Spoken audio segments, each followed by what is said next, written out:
Ferel melayang di laut dalam. Banyak serangan energi, tirai cahaya, gunung es, dan paku membombardirnya. Beberapa ribu bola petir berputar di sekelilingnya dengan panik.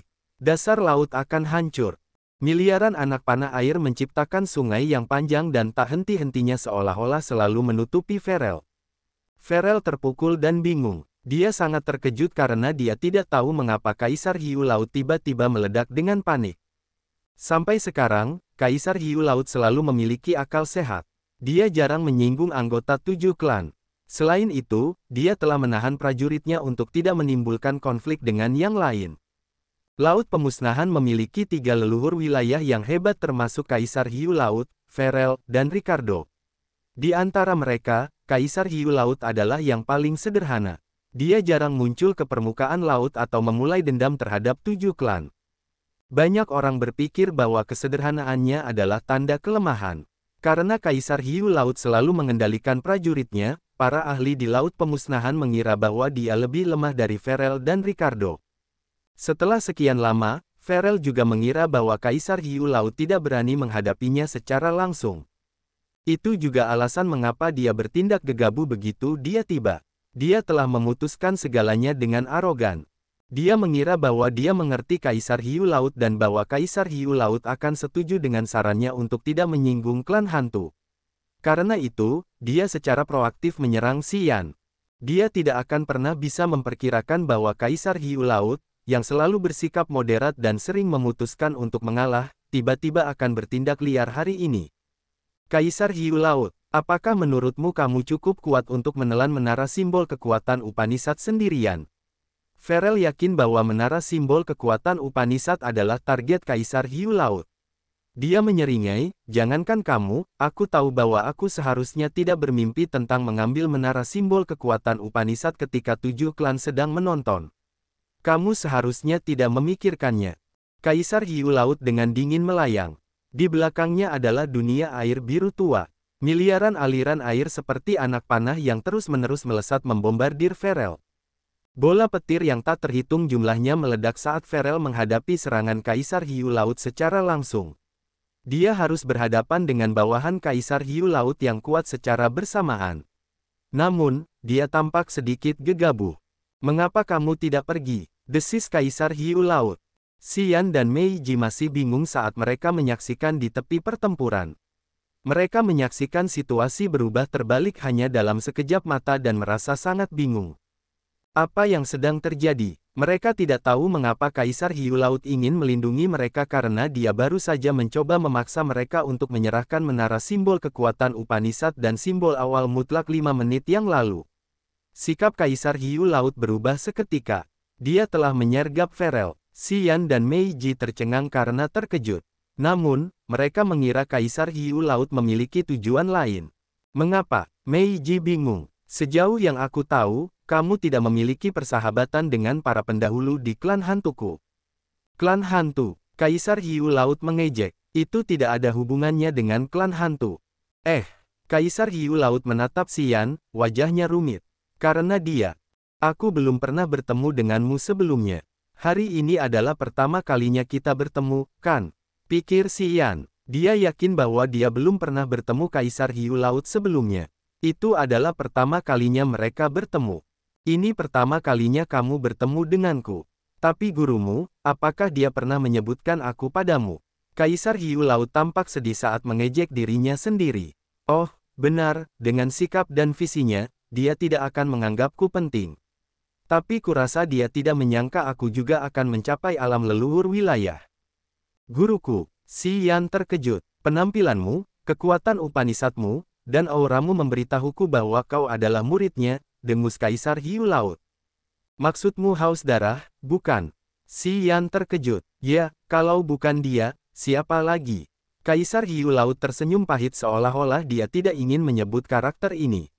Pergi. Aku akan membantumu menghentikan Ferel. Aku akan membantumu. Anggap saja aku telah membayar apa yang telah kuhutang padanya.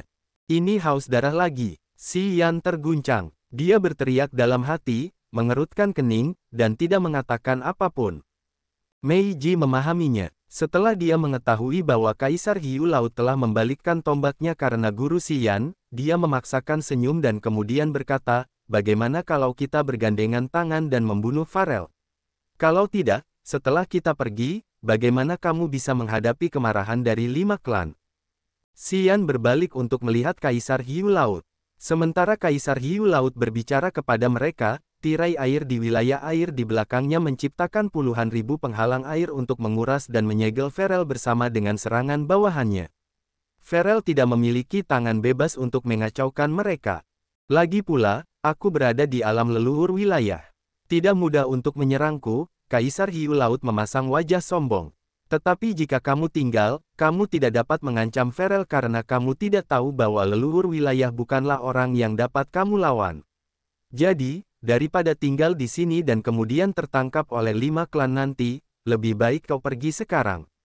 Meiji terdiam. Xian merenung selama beberapa detik, menggertakkan giginya, lalu berkata, kita akan bertemu lagi. Kemudian, dia tidak menunggu Meiji untuk berkata lebih lanjut. Dia menarik tangannya dan berubah menjadi seberkas cahaya bintang, menuju pintu masuk wilayah terpencil. Dia layak menjadi muridmu, Kaisar Hiu Laut mengangguk dan kemudian menenangkan diri. Dia berkata, kita akan bergandengan tangan dan menunda Farel dengan menahannya di sini selama 3 hari. Setelah itu, kalian harus berpencar dan tinggal di area rahasia kalian di dasar laut-laut pemusnahan ini. Ingatlah untuk tidak pergi ke permukaan laut. Orang tua suku, orang tua suku, orang tua suku. Kenapa? Para anggota klan laut di Istana Kristal dilanda kepanikan. Farel dan klan monster kuno memiliki hubungan dekat. Neptunus dari klan jiwa tidak akan mengampuniku jika aku membiarkan mereka pergi sekarang. Para anggota dari 3 klan lainnya akan datang untuk menginterogasiku juga. Aku tidak akan bisa hidup dengan damai. Aku akan meninggalkan laut pemusnahan untuk sementara waktu. Ketika aku cukup kuat, aku akan kembali. Kaisar Hiu Laut mendesah, kalian adalah bawahanku. Kelima klan tidak akan mengejar kalian. Selama kalian bersembunyi di dasar laut ini, mereka tidak akan memiliki cukup tenaga untuk memburu kalian. Ketika aku cukup kuat untuk menghadapi kelima klan, aku akan datang mencari kalian dan Istana Kristal. Kenapa, tetua suku, kenapa kalian harus membantu mereka? Hu Jiao muncul, wajahnya bingung dan getir. Aku berutang nyawaku pada seseorang. Dia membantuku menerobos ke alam leluhur wilayah. Kaisar Hiu Laut terkekeh, aku berencana untuk tinggal di dasar laut untuk membantunya menemukan sisa-sisa awal mutlak. Tanpa diduga, muridnya memilikinya. Itu kehendak surga. Aku harus membantu muridnya memecahkan masalah. Dengan wajah serius, dia mendesis, lakukan saja. Kalian akan pergi setelah 3 hari. Tetaplah menyendiri. Mulai sekarang, kalian tidak ada hubungannya denganku, Kaisar Hiu Laut. Aku hanya ingin kalian hidup dengan baik. Tetua suku, tetua suku, tetua suku, lakukan saja apa yang kukatakan. Jangan bicara omong kosong, Kaisar Hiu Laut berteriak dengan tegas.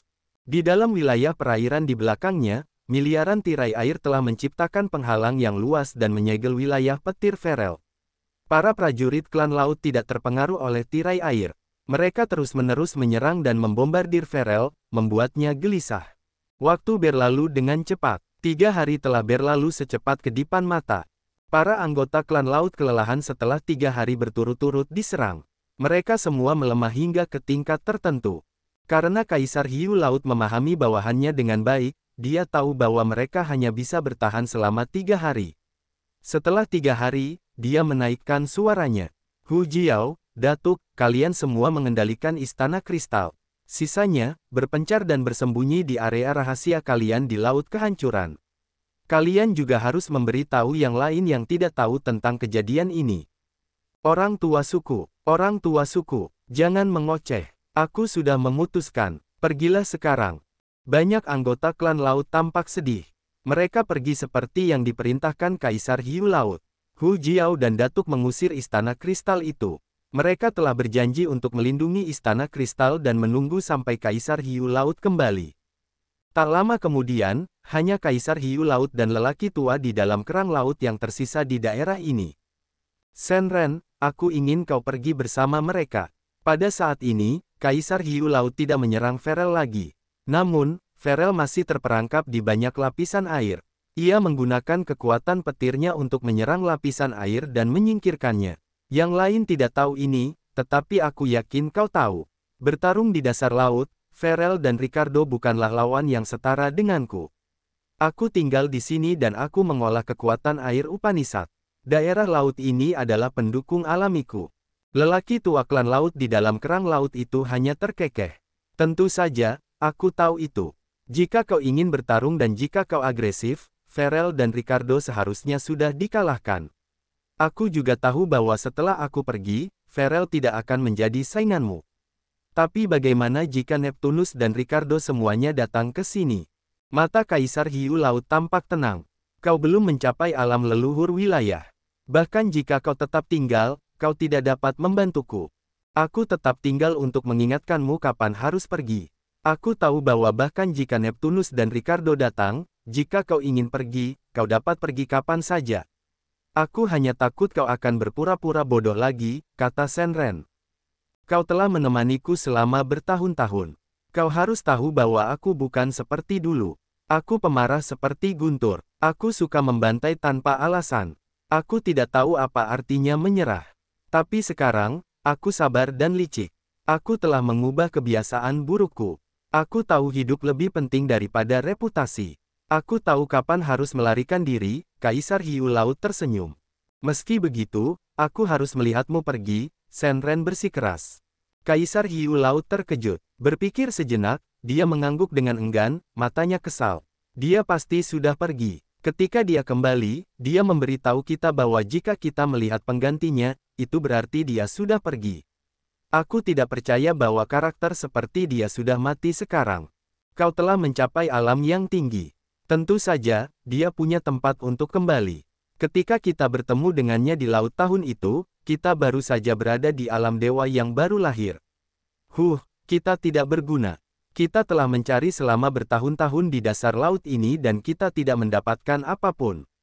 Sungguh menakjubkan bahwa muridnya mendapatkan semuanya, desah Shenren. Itu kehendak surga, kata Kaisar Hiu Laut dengan tenang. Begitu banyak batu besar yang pecah tergeletak di dasar laut yang dalam. Batu-batu itu tampak kuno seolah-olah telah berada di sana selama miliaran tahun. Batu-batu besar itu memiliki berbagai bentuk. Beberapa tampak seperti tebing dan beberapa bahkan menyerupai pedang lebar. Jelas bahwa banyak dari batu-batu itu dipotong oleh bilah tajam karena permukaan potongannya datar dan halus. Batu-batu ini tersebar di mana-mana di wilayah laut ini. Namun, batu-batu ini sebenarnya adalah bintang-bintang yang pecah. Bertahun-tahun yang lalu, perang yang hebat telah terjadi di atas laut kehancuran. Potongan-potongan bintang pecah yang mengambang di atas permukaan laut meledak dan tenggelam ke dasar laut. Meiji berdiri di atas batu belah ketupat dan tersenyum indah seperti dewa rubah yang menawan. Perang itu pasti sangat sengit. Itu sebabnya ada banyak potongan bintang yang pecah di sini. Lagi pula, itu tidak langka atau aneh. Tidak jauh darinya, Xian tampak termenung saat dia berdiri di atas batu berbentuk pedang.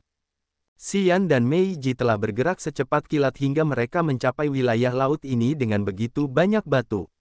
Xian tiba-tiba melambat dan berpisah darinya. Dia berlari di antara potongan-potongan yang pecah. Kadang-kadang, dia mengangkat tangannya untuk membelai batu-batu aneh itu. Itu membuat Meiji gelisah. Dia tidak tahu bagaimana Xian bisa tenang seperti itu di saat kritis ini. Dia masih ingin mengamati bintang-bintang yang pecah di sini. Beri aku waktu di sini. Xian memberi isyarat padanya untuk tetap diam saat dia bergerak di sekitar bintang-bintang yang pecah. Batu-batu di sini memiliki banyak warna dan titik. Beberapa sehalus cermin sementara yang lain kasar dan kaku. Secara bertahap, dia menutup matanya, kesadaran jiwanya menjangkau seperti jaring laba-laba yang bergerak di antara batu-batu. Begitu dia sampai di sini, dia memiliki perasaan ajaib dalam pikirannya. Kekuatan bintang Upanishad-nya tampaknya terstimulasi. Sepertinya ada sesuatu yang sangat menakjubkan yang bersembunyi di suatu tempat di area yang dipenuhi dengan pecahan bintang. Gumpalan kesadaran jiwa meluas dan menciptakan jaring besar yang menyelimuti batu-batu. Setelah beberapa saat, matanya terbuka dan pupilnya berbinar aneh. Gumpalan kesadaran jiwanya melaporkan aura lemah dari pecahan bintang. Aura itu sangat ajaib. Tampaknya memiliki sejumlah energi jiwa. Xian tergerak. Ia berubah menjadi pancaran cahaya bintang yang berhenti di sebuah pecahan bintang.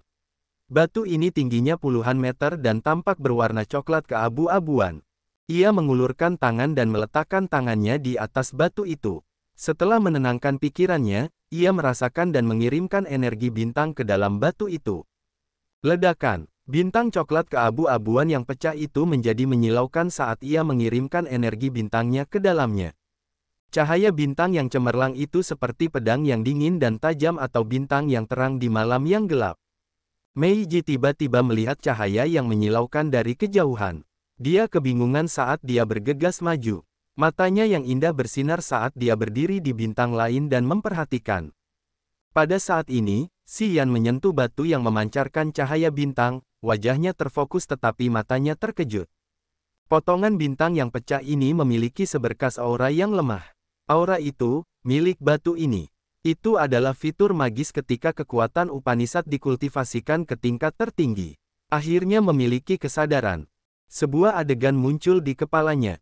Puluhan ribu tahun yang lalu, seorang ahli yang mengolah kekuatan bintang Upanishad telah menggunakan energinya untuk mengendalikan bintang-bintang di atas laut pemusnahan. Begitu banyak bintang telah dirangsang dan menerima kesadaran sehingga mereka dapat secara proaktif mencari musuh untuk diserang. Kekuatan Upanishad memiliki roh.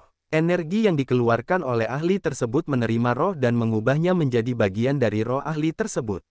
Itu memajukan kemampuan kekuatan Upanishad ke tingkat yang sangat mendalam. Setelah puluhan ribu tahun, kesadaran akan kekuatan Upanishad yang mengendalikan bintang-bintang yang pecah masih belum pudar. Karena Xian juga mengolah kekuatan bintang Upanishad, ia mampu merangsang sesuatu yang aneh dari bebatuan untuk melihat energi yang tersisa. Itulah sebabnya bebatuan itu dapat memancarkan cahaya bintang untuk sementara waktu. Cahaya yang menyilaukan dari bebatuan itu meredup dan kembali ke kondisi normalnya setelah energi bintang habis. Seberkas kesadaran jiwa yang tersembunyi di dalam bebatuan itu lenyap. Xian masih menyentuh bebatuan itu, matanya bersinar. Kekuatan Upanishad memiliki rohnya sendiri. Xian merasa seperti petir menyambarnya.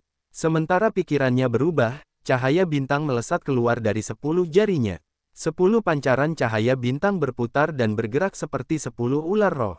Jejak roh. 10 segel jiwa dari jiwa inangnya memasuki 10 pancaran cahaya bintang. Begitu mereka meninggalkan jarinya, ia memutus sambungan. 10 cahaya bintang melesat keluar. Xian segera memutus kendali dan berhenti menggunakan kesadaran jiwa untuk mengendalikannya. Hubungan antara Xian dan pancaran cahaya bintang terputus. 10 pancaran cahaya bintang bergerak dalam satu garis lurus. Mereka menembaki sepotong bintang yang pecah jauh darinya. Oh, rasanya tidak benar. Xian menggelengkan kepalanya. Jika kekuatan Upanishad-nya memiliki roh, begitu cahaya bintang melesat keluar, dia tidak perlu menggunakan kesadaran jiwa untuk membimbing mereka. Mereka dapat menyerang target atau mengubah lintasan mereka sendiri. Bukan arah yang benar, kalau begitu. Bergumam pada dirinya sendiri, dia mengubah tekniknya. Saat dia bergumam, pancaran cahaya bintang lain telah melesat keluar dari jari telunjuk kirinya. Dengan persepsi baru tentang kekuatan bintang Upanishad, ia menggunakan jiwa inang untuk merasakan galaksi dalam tingkatan kekuatan Upanishad miliknya. Ia menciptakan jejak jiwa dan mengirimkannya ke galaksi. Kemudian, dengan aura dari galaksi, ia mengukir jejak itu pada pancaran cahaya bintang. Cahaya bintang itu melesat keluar, tetapi tidak memiliki roh. Belum. Ia tampak seperti sedang dirundung setan saat ia terus-menerus melesatkan cahaya bintang dan memecahkan banyak pecahan bintang. Ia terus gagal. Ia tidak tahu mengapa. Ia mengerutkan kening dan berpikir tentang apa yang harus dilakukan. Ia telah mencoba banyak cara untuk memberikan roh pada kekuatan Upanishad miliknya agar dapat memahami kekuatan ini lebih dalam. Meiji diam-diam memperhatikannya. Ia tidak mencoba untuk mencegah atau memanggilnya lagi. Ia tahu bahwa Xian sedang mencoba untuk mematahkan tantangan dalam memahami alam. Ia seharusnya tidak mengganggunya saat ini. 2 hari 2 malam berlalu dengan cepat.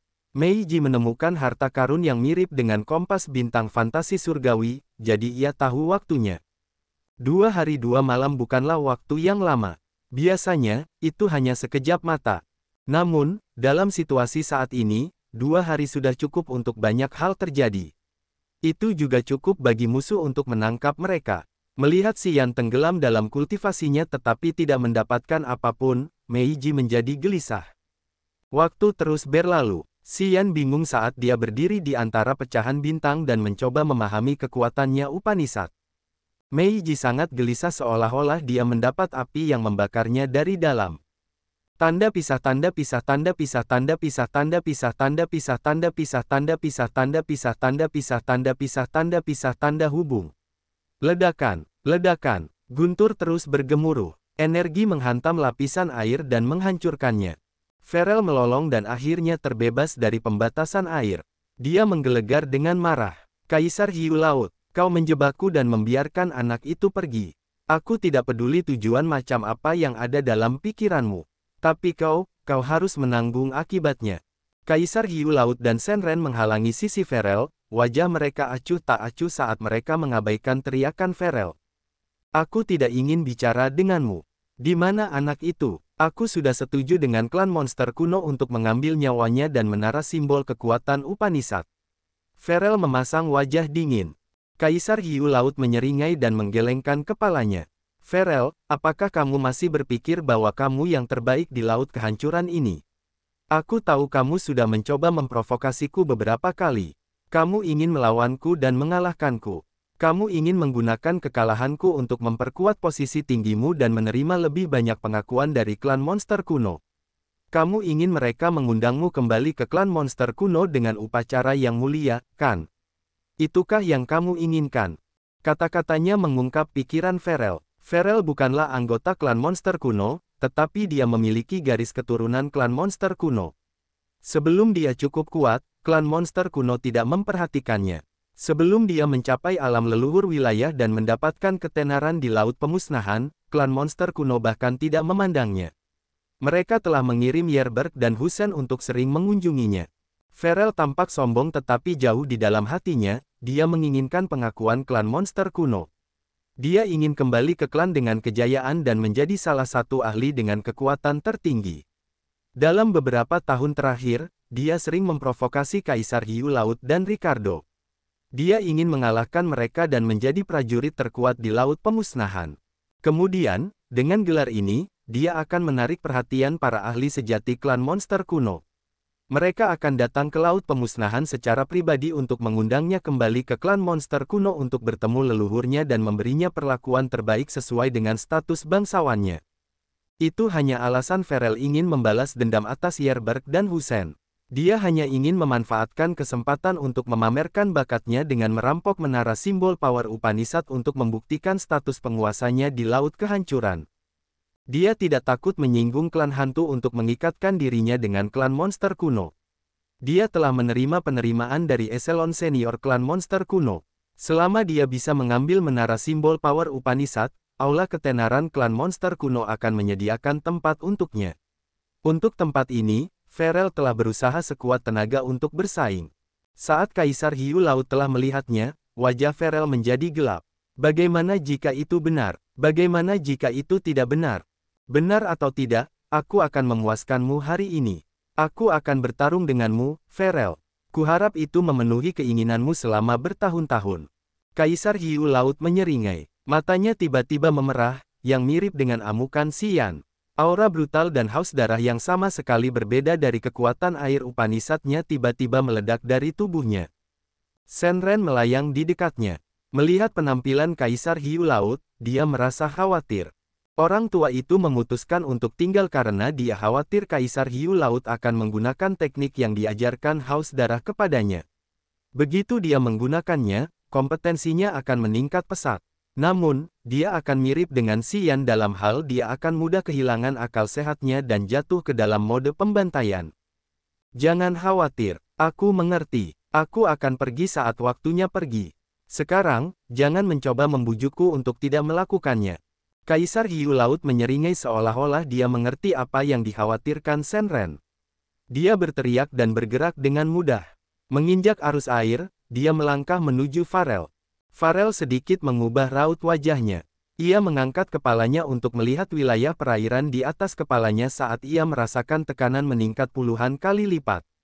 Tekanan itu mendorongnya kemana-mana seperti miliaran gunung yang menghantamnya pada saat yang bersamaan. Pada saat ini, Farel tahu bahwa Kaisar Hiu Laut tidak lemah dan mudah diganggu. Ia adalah binatang buas dalam tidurnya di dasar laut. Ia tidak mau melawannya, dan hari ini, ia akhirnya terbangun. Dasar laut-laut kehancuran mendidih, gelembung-gelembung besar naik. Hiu Laut Kaisar terlihat di setiap gelembung, masing-masing merupakan dunia yang independen. Di dalam gelembung-gelembung itu terdapat terumbu karang di bawah laut, karang, alga, dan ikan-ikan yang berenang. Mereka semua hidup dan berkerumun ke arah Farel dari segala arah. Gelembung-gelembung itu datang seperti gunung. Farel terengah-engah, wajahnya sangat tegas. Wilayah guntur neter, dunia guntur dan kilat muncul, menggelembung seperti balon dan menutupi Farel. Dunia itu berisi baut-baut petir biru tua. Sinar-sinar listrik merangkak dan berjuang di langit seperti naga-naga raksasa. Petir sebesar air terjun menghubungkan Netherworld dan langit. Sekilas, seluruh dunia guntur dan sambaran petir ini didukung oleh pilar-pilar petir yang tak terhitung jumlahnya. Farel melayang di tengah-tengah dunia itu seperti dewa petir. Tak lama kemudian, bola-bola petir yang tak terhitung jumlahnya mengembun. Bola-bola petir itu berputar dan meledak. Ledakan energi yang mengguncang bumi muncul di dunia guntur dan kilat. Itu mengguncang dasar laut dan memutarbalikkan seluruh tempat. Wilayah perairan Kaisar Hiu Laut dan wilayah petir Farel bertabrakan dan saling menekan. Arus air dan bola petir hancur berkeping-keping. Gelombang kejut mengaduk wilayah laut dan menciptakan banyak pusaran air besar. Pusaran air itu tingginya puluhan ribu meter. Tak lama kemudian, pusaran air itu menelan begitu banyak pulau di permukaan laut pemusnahan. Sinar cahaya dari dampak energi melesat ke setiap sudut seperti pedang tajam. Banyak prajurit yang berkultivasi di sekitar area itu dapat melihat pedang cahaya yang menakutkan itu, mereka harus berlari untuk menyelamatkan diri. Namun, banyak dari mereka yang terbunuh oleh gelombang kejut pertempuran sengit antara Kaisar Hiu Laut dan Farel. Sangat kuat, dahsyat. Ini pertempuran antara para ahli sejati. Ini, setingkat dengan para ahli alam leluhur wilayah. Apakah mereka ingin menghancurkan dasar laut-laut pemusnahan? Kapan terakhir kali para ahli alam leluhur wilayah bertarung di laut pemusnahan? Petik 2. Petik 2. Di dasar laut, permukaan laut, dan bahkan di langit, banyak prajurit dari berbagai klan dan pasukan dikejutkan oleh konfrontasi antara Kaisar Hiu Laut dan Farel. Mereka berdiskusi dengan riuh. Mereka bersemangat, takut, dan bahkan panik. Prajurit dengan alam rendah bergegas untuk menjauh sejauh mungkin dari area tersebut. Mereka takut akan terluka oleh gelombang kejut. Para prajurit yang mengira wilayah mereka sudah cukup tinggi menjadi bersemangat. Mereka mulai berkumpul dan menuju ke medan perang. Terutama beberapa ahli di alam abadi. Untuk memahami energi gelap, mereka mengabaikan segalanya dan mencoba mendekat untuk mengamati pertempuran antara para ahli alam leluhur wilayah. Mereka akan mencoba segalanya untuk mendapatkan kesempatan untuk menerobos. Mereka dengan bersemangat datang ke dasar laut. Pada saat ini, begitu banyak ahli telah datang ke laut pemusnahan. Para anggota dari 7 klan yang putus asa karena mereka tidak dapat menemukan Xian datang dengan gembira karena mereka menyadari bahwa kedua leluhur wilayah yang bertarung adalah karena Xian. Di mata mereka, apa yang bisa membuat kedua leluhur wilayah bertarung satu sama lain selain menara simbol kekuatan Upanishad? Neptunus dari klan jiwa sedang duduk bersila di atas awan jiwa brutalnya, jiwa brutal yang tak terhitung jumlahnya bergoyang-goyang di sekelilingnya dan menghitamkan seluruh area. Dia tiba-tiba membuka matanya dan mencibir, menarik. Awan jiwa brutal bergerak seperti gugusan awan hitam melalui laut dan menuju pertempuran yang ganas. Di dalam hutan batu, leluhur naga kadal, Tusiki, dan Yayun sedang menunggu hero dari klan tulang putih. Saat mereka merasakan keributan yang mengguncang bumi dari pertempuran alam leluhur wilayah, mereka saling bertukar pandang. Tusiki segera mengirim pesan kepada hero dan kemudian bergegas menuju ke area pertempuran. Kimo dari klan pemakan muncul di permukaan laut pemusnahan. Berdiri di belakangnya sekitar 10 prajurit klan pemakan. Mereka berdiri tegak dengan hormat.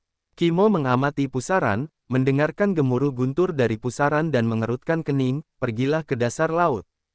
Tepat setelah itu, para prajurit pemakan menyelam jauh ke dalam laut. Sebagian besar prajurit alam tinggi dari 5 klan memiliki tujuan yang sama ketika mereka datang ke pertandingan antara Kaisar Hiu Laut dan Ferel. Pertandingan ini ditakdirkan untuk menarik banyak orang. Gemuruh, gemuruh, gemuruh. Di dalam dunia guntur dan kilat, begitu banyak bola petir biru tua meledak. Kekuatan ledakan mereka cukup untuk menghancurkan asteroid atau bahkan menghancurkan bintang kecil menjadi bubuk. Wilayah perairan Kaisar Hiu Laut terkadang terkoyak oleh kekuatan ledakan wilayah petir. Namun, itu bagaikan pedang yang memotong tirai air kembali ke keadaan normalnya hampir seketika. Pada saat ini, banyak prajurit dari daerah sekitar telah berkumpul di area tempat keduanya bertarung. Sebagian besar dari mereka berada di alam abadi dan terkenal di Laut Pemusnahan. Mereka semua telah menggunakan kekuatan dewa mereka untuk menciptakan perlindungan sangkar cahaya berwarna berbeda, mulai dari biru, merah oranye, zamrud, perak, dan hijau limau. Cahaya pelangi berputar di sekitar sangkar cahaya. Itu adalah tanda kekuatan dewa yang sangat padat. Energi Kaisar Hiu Laut dan Ferel telah bertabrakan, sinar listrik memercik. Sinar listrik itu dapat membunuh para ahli alam dewa yang baru lahir dengan cepat. Dengan demikian, para ahli alam abadi itu telah bersiap dengan baik dengan pertahanan terbaik mereka. Ketika arus listrik mengenai sangkar cahaya mereka, hanya percikan yang dikirim kemana-mana. Mereka menyaksikan, wajah mereka tegas atau bersemangat. Mereka bahkan berdiskusi satu sama lain. Tusiki, Yayun, dan leluhur naga kadal juga ada di kelompok ini. Mereka adalah beberapa prajurit yang telah tiba lebih dulu. Melihat dampak energi yang mengerikan antara Kaisar Hiu Laut dan leluhur naga kadal menjadi bersemangat. Pertempuran di alam leluhur wilayah memang tidak biasa. Dunia air dan dunia petir adalah wilayah nyata. Mereka berada di atas luasan awal. Mereka mengandung esensi Upanishad kekuatan air dan Upanishad kekuatan guntur dan petir dengan energi gelap sebagai sumber energinya. Mereka cukup dekat dengan kenyataan. Dia ingin menggunakan pertempuran mereka untuk melihat kekuatan energi gelap, yang akan membantunya menerobos ke alam leluhur teritori juga. Wilayah petir Ferel perlahan-lahan memiliki benua yang diciptakan oleh petir. Benua-benua itu lengkap. Jika para pejuang alam rendah di 3 alam dewa minor dan 3 alam dewa utama berkultivasi di sana, mereka akan memperoleh manfaat besar. Bagi para pejuang alam rendah, benua petir Ferel adalah tanah keberuntungan yang hanya mereka impikan. Pada saat ini, 3 benua besar yang bersinar dalam cahaya yang menyilaukan keluar dengan gemuruh guntur. Dalam perjalanan mereka berubah menjadi bola petir dan menghantam wilayah perairan Kaisar Hiu Laut. Wilayah perairan Kaisar Hiu Laut terdiri dari lautan yang sangat luas. Lautan di bawah serangan petir meledak dan menghilang. Namun, mereka pulih dengan cepat. Kaisar Hiu Laut berada di setiap lautan di wilayah perairannya. Dengan 2 mata merah, dia menyeringai brutal. Airnya tidak dapat diprediksi. Itu dapat dihancurkan dengan menebas, atau meledakkannya. Kamu menggunakan pedang untuk memotong air. Apakah kamu pikir kamu bisa berhasil? Jumlah gelembung juga merupakan jumlah dunia kecil di dalam wilayah perairan. Setelah mereka hancur, mereka kembali lagi. Ketika para penonton mengamati Kaisar Hiu Laut, mereka takut. Sampai sekarang, banyak orang mengira bahwa Ferel adalah yang terkuat di antara 3 leluhur wilayah di Laut Pemusnahan. Mereka menempatkan Ricardo di urutan kedua dan Kaisar Hiu Laut sebagai yang terlemah. Namun, pertempuran hari ini telah membalikkan segalanya. Mereka menemukan bahwa Kaisar Hiu Laut, yang selalu rendah hati, tidak lebih lemah dari Ferel. Dia bahkan lebih kuat entah bagaimana.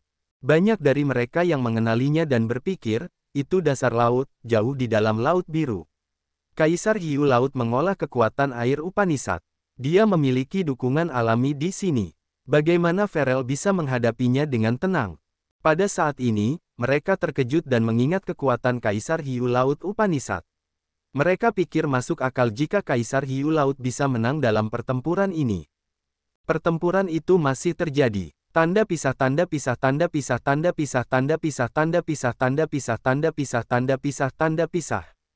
Medan bintang yang pecah. Xian duduk seperti patung batu untuk waktu yang lama. Dia tidak menggunakan kekuatan bintang Upanishad lagi. Dia tampak seperti telah membatu. Kekhawatiran Meiji membengkak. Meskipun mereka sangat jauh dari pertempuran antara Kaisar Hiu Laut dan Ferel, Meiji tahu betapa dahsyatnya pertempuran leluhur wilayah melalui air laut. Dia dapat memastikan bahwa para ahli sejati laut pemusnahan semuanya kurang lebih telah merasakan konfrontasi antara keduanya. Selain itu telah berhasil menarik perhatian mereka. Karena Meiji adalah pemimpin yang bertanggung jawab atas klan hantu di Laut Kehancuran, dia bukanlah orang bodoh. Dia tahu mengapa Kaisar Hiu Laut memutuskan untuk mengambil tindakan sekarang dan mengapa dia harus membuat keributan besar hanya untuk menarik perhatian para ahli lainnya. Dia ingin memberi Xian lebih banyak waktu untuk pergi tanpa diketahui atau dibuntuti. Apa yang Kaisar Hiu Laut berutang kepada gurunya? Untuk mendukung kepergiannya, dia tidak ragu untuk melawan 5 klan. Apakah dia gila? Meiji terkejut. Semakin dia mencoba menebak rencana Kaisar Hiu Laut, semakin bingung dia. Dia memahami Kaisar Hiu Laut lebih baik daripada kebanyakan orang. Setelah bertahun-tahun, Kaisar Hiu Laut bersikap halus dan rendah hati di dasar laut. Dia jarang bersaing dengan siapapun dan dia tidak menginginkan aliansi dengan 7 klan seperti Ferel atau Ricardo. Dia adalah seorang pertapa sejati. Tetapi karena Xian, dia telah menunjukkan taringnya untuk menunjukkan kepada dunia betapa hebatnya dia sebenarnya. Meiji percaya bahwa tindakan Kaisar Hiu Laut telah menarik perhatian semua ahli. Selain itu, dia tahu bahwa setiap kali Xian bangun, mereka dapat pergi ke wilayah terpencil dengan aman.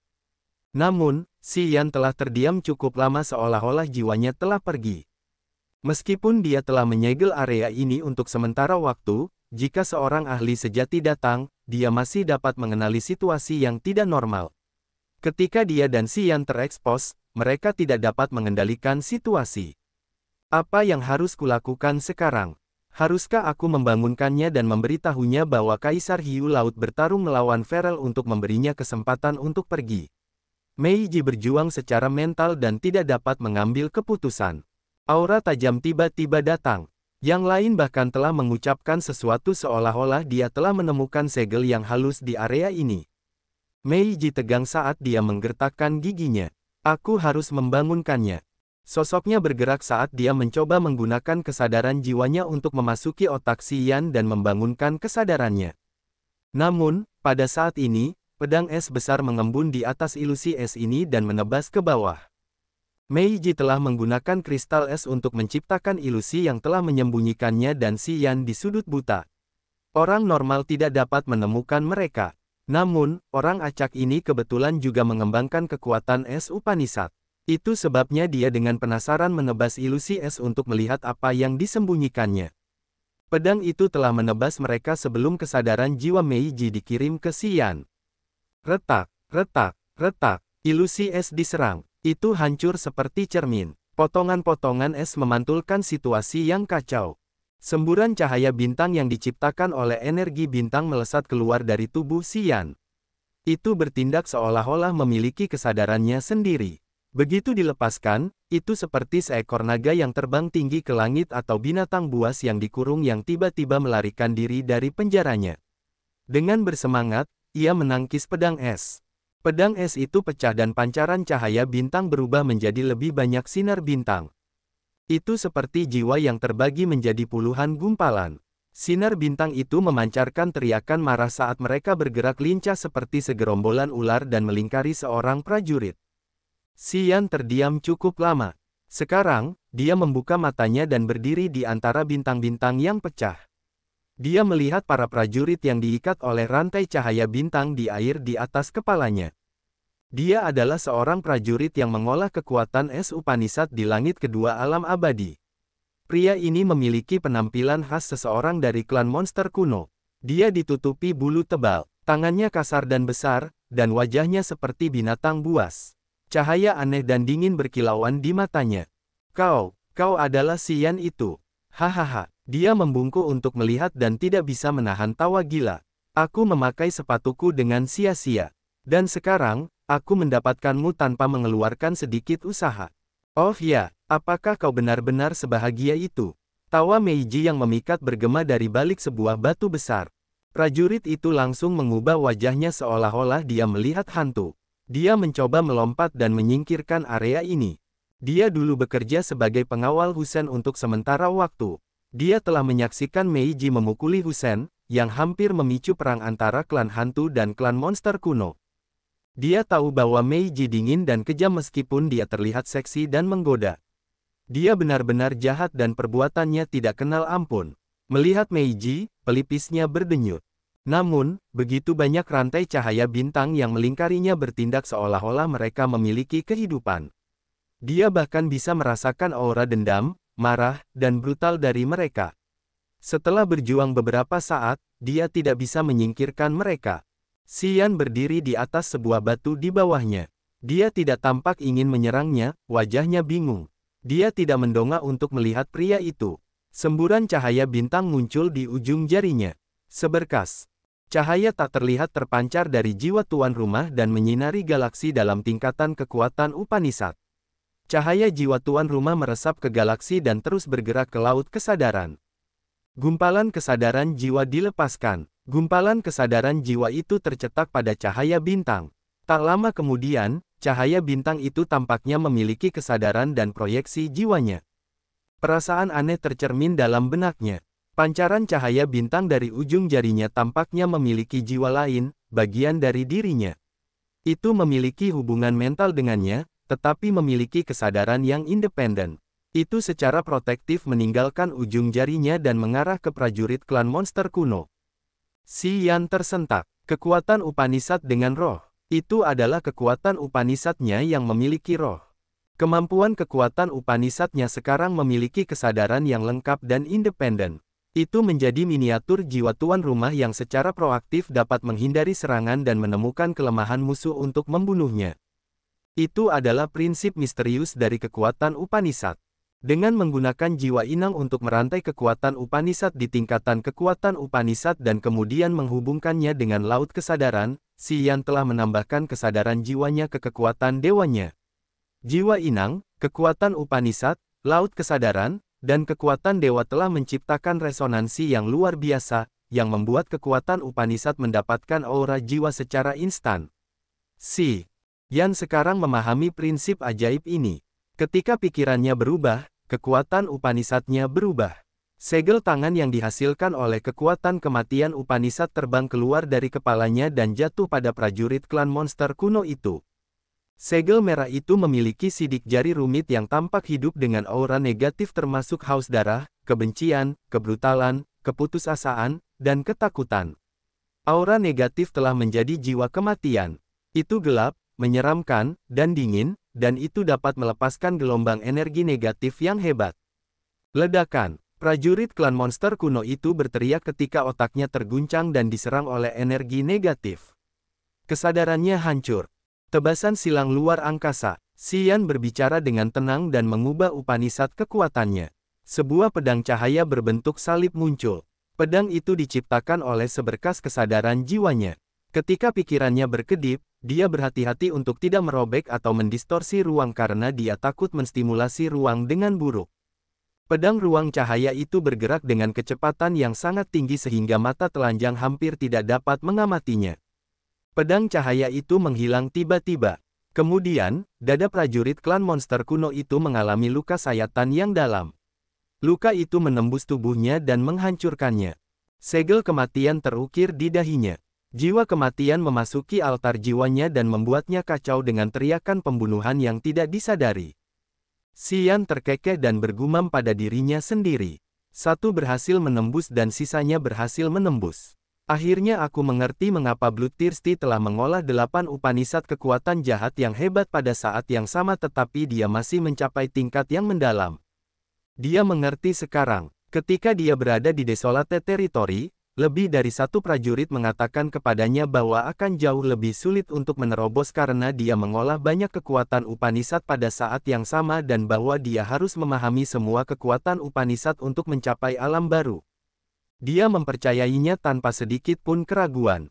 Namun dia juga terperanjat. Jika memang benar tidak ada jalan pintas, apa yang dilakukan Bloodthirsty untuk mengolah kekuatan Soul Control, Death, Corrosion, Dark, Chaos, Destruction, Desperate, dan Korsky Upanishad bersama dengan kekuatan devouring-nya pada saat yang sama.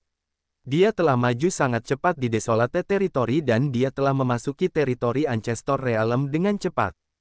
Apa yang dia gunakan? Apakah dia harus memahami semua kemampuan kekuatan jahat yang besar dan Upanishad kekuatan melahap? Bagaimana dia bisa memiliki cukup energi untuk melakukan itu? Jika dia tidak memiliki sesuatu yang ajaib, dia seharusnya terjebak di alam rendah, bukan?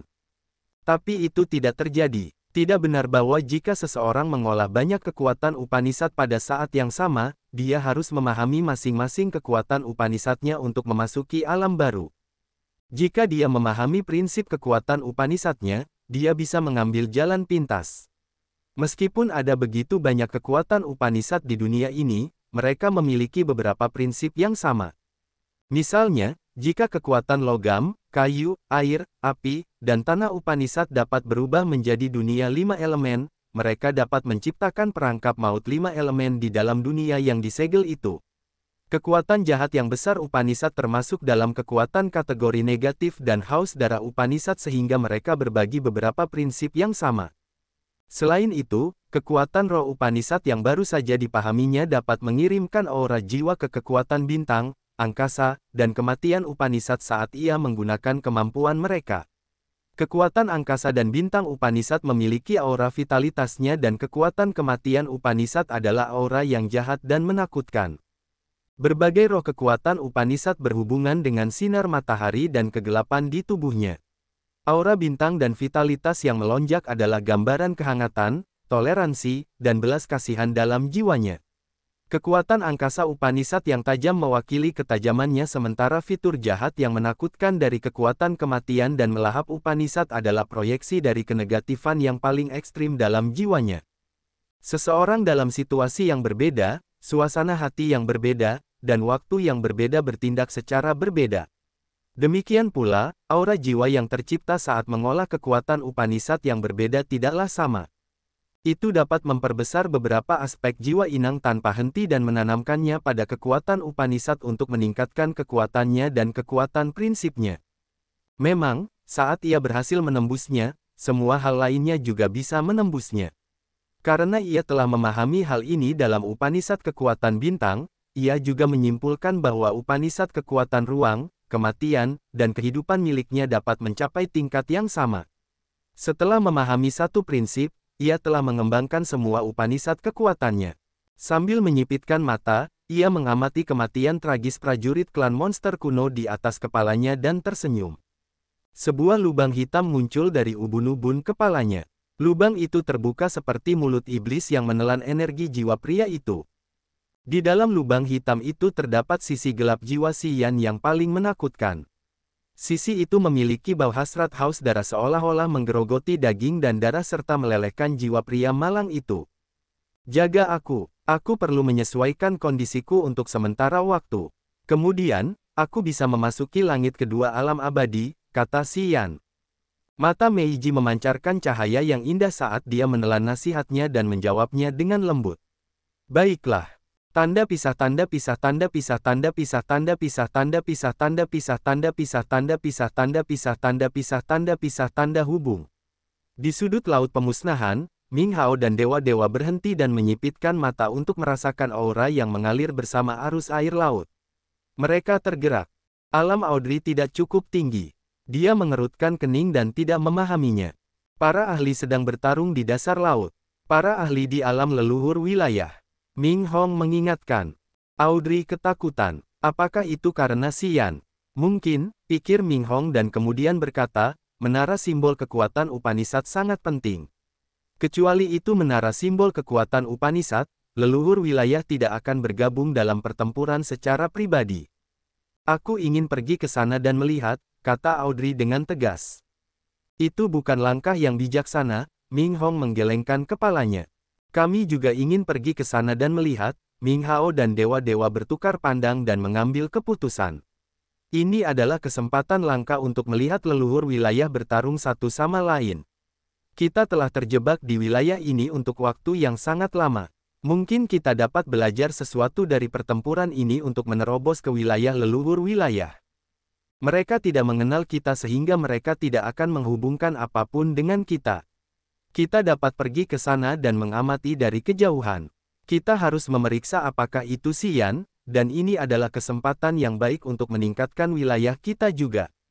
Dewa-dewa berkata dengan tegas, para ahli di laut kehancuran ini tidak benar-benar kuat. Mereka terlalu lemah dan jauh lebih rendah daripada haus darah. Mungkin mereka yang berada di wilayah leluhur wilayah dianggap yang kuat. Aku telah berlagak sombong di wilayah terpencil selama 20.000 tahun dan hanya haus darah yang dapat mengalahkanku. Jika aku memasuki wilayah leluhur wilayah, aku yakin bahwa aku dapat menantang setiap leluhur wilayah di wilayah laut kehampaan ini. Kita akan pergi ke sana untuk membuka pikiran kita dan mengamati kompetensi mereka. Setelah aku menerobos ke alam leluhur wilayah, aku yakin aku akan mengaduk seluruh domain laut kehampaan. Kemudian, dia berhenti peduli tentang Audrey dan Ming Hao. Dia berbalik dan terbang menuju lokasi pertempuran antara Kaisar Hiu Laut dan Ferel. Ming Hao merenung sejenak dan kemudian berkata, Audrey, wilayahmu terlalu rendah. Kamu seharusnya tidak mengambil risiko. Lebih baik kamu menemukan tempat yang aman untuk bersembunyi. Setelah aku selesai menonton pertempuran, aku akan datang dan menemukanmu. Aku telah meninggalkan auraku padamu untuk melacakmu nanti. Ming Hao pergi dengan tegas. Audrey mendengus, kita juga harus pergi. Apakah kamu benar-benar ingin pergi? Ming Hong tidak benar-benar bersedia melakukan itu. Kalau kamu nggak mau pergi, aku aja yang ke sana sendirian. Audrey memasang wajah dingin. Baiklah, Ming Hong pasrah. Mereka mengikuti Ming Hao dan dewa-dewa dan menuju ke pertempuran. Mereka bergerak dengan kecepatan maksimal. Seperti bayangan yang berkeliaran di bawah laut, mereka melesat dan menghilang. Tanda pisah tanda pisah tanda pisah tanda pisah tanda pisah tanda pisah tanda pisah tanda pisah tanda pisah tanda pisah tanda pisah tanda pisah tanda pisah tanda pisah. Gemuruh, gemuruh, petir mengguncang seluruh tempat. Air laut mendidih dengan hebat. Seluruh wilayah laut tampak seperti akan lenyap. Banyak ahli alam tinggi mengamati pertandingan dari jarak jauh. Mereka terpesona dan menilai Kaisar Hiu Laut yang tampak rendah hati tetapi sebenarnya ganas. Kaisar Hiu Laut membuat Ferel dalam situasi yang buruk. Tiba-tiba, banyak orang dalam kelompok penonton itu tertabrak dan mereka jatuh seperti bola karet yang memantul. Sekelompok jiwa hitam telah berjalan dengan angkuh di antara kerumunan dan melemparkan para penonton ke alam abadi, menciptakan pemandangan yang kacau. Mereka yang terlempar menjadi marah. Saat mereka hendak memarahi atau mengutuk, mereka melihat Neptunus duduk di atas sekelompok jiwa. Segera, mereka menutup mulut dan mundur.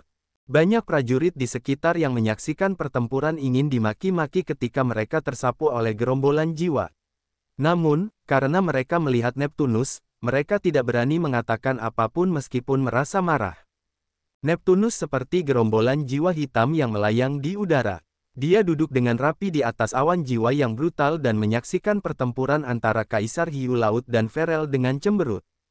Dia mendengus dan meraih sesuatu.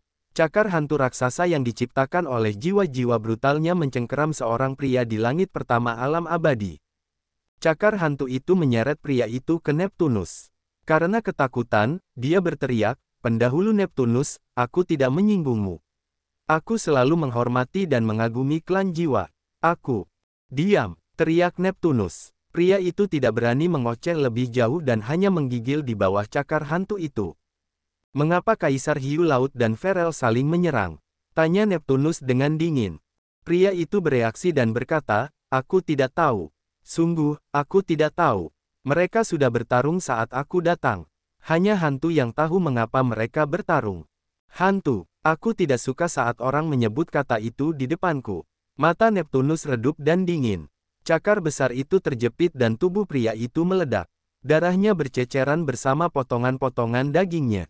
"Enyahlah, tepat di langit pertama alam abadi. Apa kau pikir kau pantas menonton pertempuran ini? Kau tidak menghargai hidupmu," tegur Neptunus. Setelah tubuh prajurit itu meledak, altar jiwanya bangkit dan melarikan diri dengan tergesa-gesa. Neptunus melihat sekeliling. Setiap prajurit dalam garis pandangnya secara naluriah menunduk. Mereka sangat takut dia akan menangkap mereka. Di antara leluhur wilayah dari 7 klan, Neptunus adalah semacam bipolar. Dia sering menyerang orang tanpa alasan. Tidak banyak orang yang berani menyinggung perasaannya atau menebak apa yang sedang dipikirkannya. Mereka semua berusaha menghindarinya untuk mencegah masalah yang tidak diinginkan. Siapa yang bisa memberitahuku mengapa Kaisar Hiu Laut dan Ferel saling bertarung? Neptunus meninggikan suaranya, yang bergema seperti hantu yang berbisik di telinga semua orang. Mereka merasakan rambut mereka berdiri dan menggigil di tulang belakang mereka. Pada saat ini, Kaisar Hiu Laut dan Ferel telah mencoba yang terbaik untuk saling menyerang. Wilayah air dan wilayah petir menghantam dengan keras, yang menyebabkan runtuhnya seluruh wilayah laut. Mereka tidak bebas untuk memperhatikan orang lain. Tentu saja, mereka tidak menjawab Neptunus. Neptunus melihat sekeliling dan menemukan Tusiki dan istrinya di antara kerumunan. Wajahnya menjadi dingin saat dia tertawa jahat. Aku tidak menyangka kalian berdua akan datang ke laut pemusnahan juga. Kalian berdua telah bergandengan tangan dengan yang lain untuk membunuh Sing di bintang Kadal Naga, kan? Cahaya kejam bersinar di matanya. Neptunus berteriak, Sing adalah anggota klan jiwaku. Meskipun dia hanya seorang komandan, dia telah meminjam kuali pemurnian jiwaku. Dia adalah bawahanku. Kau membunuhnya. Kau tidak menempatkanku di matamu, kan? Aku akan memberimu pelajaran sebagai ganti hantian. Saat Tusiki dan Yayun pertama kali melihatnya, mereka mencoba menyelinap pergi karena mereka takut dia akan melihatnya. Mereka tidak bisa mengabaikannya. Orang tua aneh itu telah melihat mereka. Mendengarnya, Tusiki dan Yayun sakit kepala. Mereka tahu bahwa orang aneh ini akan menyerang mereka. Namun, pada saat ini, seorang lelaki tua yang eksentrik dan tampak kuno muncul. Dia kurus dan tangannya yang seputih salju melingkari bahunya. Orang-orang yang menghalangi jalannya secara naluriah menjauh saat dia melewati mereka. Mereka semua takut. Ricardo, Ricardo. Ricardo ada di sini. Petik 2. Ricardo adalah salah satu dari 3 leluhur wilayah besar laut pemusnahan. Dia selalu bekerja sendiri. Orang-orang bergosip bahwa dia adalah kerabat klan setan hitam dan dia mengembangkan kekuatan api Upanishad. Dia langsung berjalan ke Tusiki dan Yayun. Melirik Neptunus, dia berkata, apakah kamu pikir kamu seorang pengganggu ketika kamu menyerang mereka dengan alam leluhur wilayahmu? Berhenti sejenak, dia melanjutkan dengan acuh tak acuh. Prekursor Hantian dan aku telah bertemu beberapa kali. Aku harap kamu akan memberiku muka untuk tidak menyerang mereka berdua. Tentang Sing, dia berada di puncak alam abadi. Pertarungan antara dia dan Tusiki adil. Jika dia kalah dan mati, dia tidak bisa menyalahkan lawannya. Tusiki dan Yayun terkejut. Mereka tidak menyangka bahwa Ricardo akan melindungi mereka. Mereka tahu Ricardo memiliki persahabatan yang baik dengan klan setan hitam, tetapi dia tidak memiliki hubungan dengan klan langit misterius. Pada saat kritis, Ricardo melindungi mereka seperti yang diperintahkan oleh Hantian sejak lama. Dia telah membantu mereka menghindari kalpa ini. Neptunus melotot ke arah Ricardo. Setelah beberapa saat, dia tertawa jahat dan gelap. Kalau begitu aku akan memberimu wajah, Ricardo. Kuharap kau akan memberiku muka saat kita membicarakan hal itu nanti. Yah, aku tidak berani, jawab Ricardo. Boom, boom. Benua petir meledak. Petir melesat keluar dengan cepat, menghancurkan gelembung Kaisar Hiu Laut menjadi berkeping-keping. Kaisar Hiu Laut bergerak di antara dunia airnya, wajahnya ganas dan sama sekali berbeda dari dirinya yang biasa dan moderat.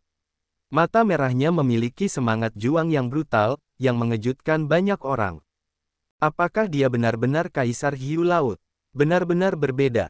Sangat kuat. Dia pasti 1 tingkat lebih kuat dari Ferel. Kita berada di laut pemusnahan dan dia mengolah kekuatan air Upanishad. Semua orang berdiskusi dengan riuh. Akhirnya, mereka menemukan bahwa Kaisar Hiu Laut, yang tidak menarik perhatian, mungkin adalah yang terkuat di antara 3 leluhur wilayah di Laut Kehancuran. Lebih banyak prajurit berkumpul termasuk Ming Hao dan Dewa Penguasa. Mereka berdiri diam di sudut yang menyembunyikan mereka di antara kerumunan. Mereka menyaksikan pertempuran antara Kaisar Hiu Laut dan Ferel, wajah mereka mendambakan secara alami. Oh, itu yang kuharapkan. Dewa Penguasa memiliki keinginan bertarung yang menyala-nyala di matanya. Dia mengingat pertempuran sengit melawan Haus Darah tahun itu. Ya, mereka layak mendapat gelar leluhur wilayah. Meskipun mereka tidak sekuat Haus Darah, aura mereka, ya, tidak terlalu berbeda. Oke, kurasa kita bisa membuat energi gelap menerobos ke alam leluhur wilayah juga. Ming Hao memasang wajah acuh tak acuh, ketika kita mendapatkan arah yang benar, kita bisa melakukannya tanpa terlalu banyak usaha. Mungkin, tidak lama kemudian, arena domain laut kehancuran akan berubah menjadi halaman kita yang menakjubkan. Benar, aku sangat percaya. Dewa-dewa membenarkan. Lebih banyak prajurit berkumpul dari berbagai tempat. Dewa-dewa dan Ming Hao tidak tampak menonjol, jadi mereka tidak menarik perhatian orang-orang yang khawatir. Setelah beberapa saat, Kimo dari klan pemakan telah membawa krunya ke daerah ini. Begitu mereka tiba, mereka mencoba menanyakan alasan mengapa Kaisar Hiu Laut dan Ferel bertarung. Lambat laun, semua orang menjadi bingung. Mereka tidak tahu mengapa kedua leluhur wilayah saling bertarung. Mereka tidak melihat Xian atau menara simbol kekuatan Upanishad di sini. Semua orang menjadi khawatir dan melihat sekeliling untuk menemukan jejak. Mereka harus tahu mengapa pertempuran Kaisar Hiu Laut dan Ferel dipicu untuk mengetahui siapa yang harus mereka dukung. Pada saat yang sama, di area bintang yang pecah, Xian membuka matanya dan merasakan keributan yang dikirim melalui air laut. Dia berkata, Kaisar Hiu Laut dan Ferel saling bertarung. Kaisar Hiu Laut memperlakukanmu dengan baik. Dia memprovokasi Ferel dan pertarungan mereka menarik perhatian semua orang. Tujuannya jelas. Dia ingin kita memanfaatkan kesempatan dan melarikan diri, kenang Meiji. Xian mengangguk, berdiri, dan berkata, aku tahu. Itu sebabnya aku bilang aku ingin kembali.